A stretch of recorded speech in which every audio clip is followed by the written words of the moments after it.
Project అని నేను అనుకున్నా. బట్ మేబీ మెల్లగా నేను చేస్తా.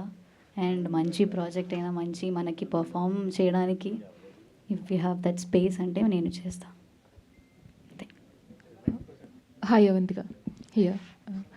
నిజంగా సూపర్ ఉంది, ఫీల్ గుడ్ మూవీ అని అందరూ చెప్తున్నారు. సినిమా కూడా చాలా బాగుంది. ఎస్పెషలీ క్లైమాక్స్లో ఆ లెటర్ చదువుతున్నప్పుడు ప్రతి ఒక్క ఎక్స్ప్రెషన్ కూడా చాలా నచ్చింది, హార్ట్ టచింగ్ అనిపించింది. అండ్ ఈ సక్సెస్ని మీరు ఎలా ఎంజాయ్ చేస్తున్నారు? నాకు చాలా గ్రేట్ఫుల్గా ఉంది, చాలా బ్లెస్డ్గా ఉంది. ఇంత చాలామంది ప్రెస్ ఉన్నా, చాలామంది అడుగుతున్న క్వశ్చన్స్, ఐ ఫీల్ వావ్. కొంచెం యాక్చువల్లీ చాలా గ్రేట్ఫుల్గా ఉంది మీ అందరి ముందు నేను కూర్చున్నందుకు. Congratulation. Thank you. Hello Ananthika garu. So first of all congratulations. Thank you so cinema much. చాలా బాగుంది. అండ్ సినిమా మొత్తంలో ఆ కాశీ ఫైట్ ఏమైతే ఉందో అదైతే బాగా, సో ఏంటి అంటే బేసిక్గా యాజ్ ఏ గర్ల్ అయ్యి ఉండి సో అబ్బాయిలతో ఫైట్ చేయడం కొంచెం కష్టమే, బట్ ఎలా కష్టపడ్డారు, సో దాని గురించి ఏమైనా చెప్తారు? మనం ఆ ఫైట్ కోసం చాలా రిహర్సల్ చేసావు, 3-4 months రిహర్సల్ చేసావు. అది తర్వాత కూడా ఆ ఫైట్ సీక్వెన్స్ అన్నీ మనం రిహర్సల్ చేసావు.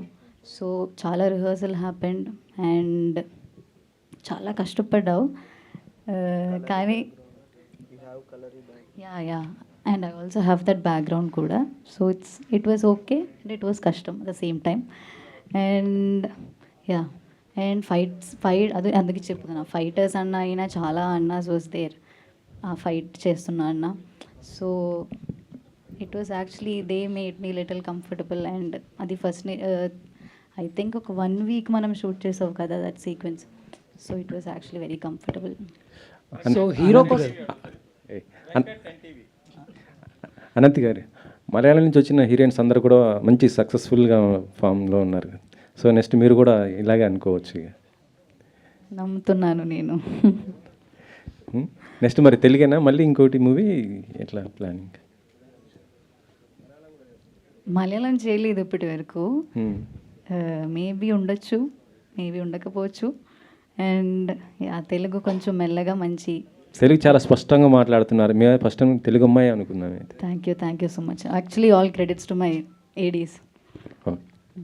అనంతిక గారు, మ్యామ్ ఇక్కడ madam first of all congrats madam, cinema చాలా బాగుంది. Thank you so much. Ma'am సినిమాలో ఒక 2-3 మెసేజెస్ అయితే ఇవ్వడం జరిగింది మేడం. అందులో మీకు బాగా ఆకట్టుకున్న మెసేజ్ అంటే ఏం చెప్తారు మ్యామ్? అంటే రాణి మాలిని కథ అని ఒకటి వచ్చింది, నెక్స్ట్ ఫస్ట్ లవ్ స్టోరీ ఒకటి, సెకండ్ లవ్ స్టోరీ ఒకటి. అంటే ఈ సీక్వెన్స్లో మీకు బాగా నచ్చిన మెసేజ్ అంటే ఏం చెప్తారు? ఐ థింక్ నేను వద్దనుకుంటే నేను కాదు, నేను ఒంటి మీద బట్టకున్నా గాలికైనా సరే నీ వైపు రాదు. దట్స్ ద డైలాగ్ నాకు యాక్చువల్లీ కనెక్ట్ అయింది.